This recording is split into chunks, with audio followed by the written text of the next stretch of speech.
Welcome to Tuesdays with Tom. As you can see, I'm broadcasting from Wendy and I's apartment. I'm under COVID quarantine. I'm feeling fine. As we continue in the midst of Black History Month, I wanted to continue a story that you heard a few weeks ago in worship when, before Leslie's prayers of the people, she spoke a little bit about an African-American man, William Shepard, from the 1800s. William Shepard was born in Virginia, but raised in Alabama, went to seminary there, and he had always had a thirst for adventure and exploration. So he volunteered when the opportunity came to go to the Congo as a Presbyterian missionary.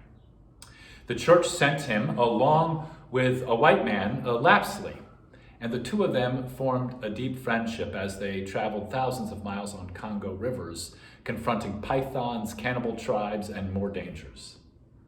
Now, Lapsley died not too long after they had arrived and begun their work, but Shepard continued for decades.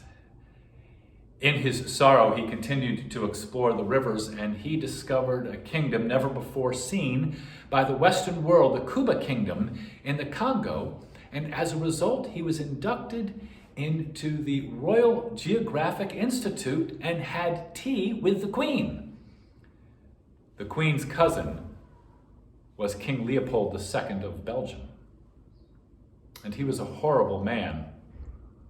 And at some point he seized control of the rubber trade in the Congo, and he horribly maimed any of the Congolese people who rose up against him.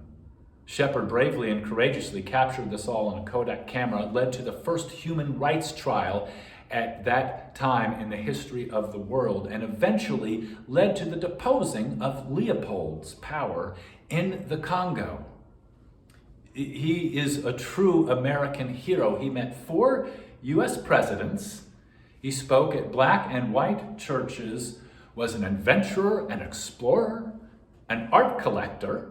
He collected the finest art from Africa of any American yet at that time. That collection is at the Hampton Institute in Virginia. He was a preacher, a social justice warrior, a servant of God.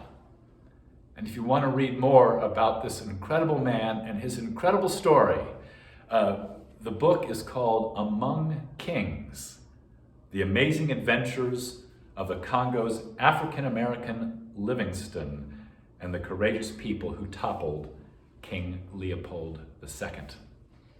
I encourage you to learn more about his story, the history of the Presbyterian Church, and the courageous way that people have confronted injustice and brought the good news of the gospel and hope to people in this country and around the world.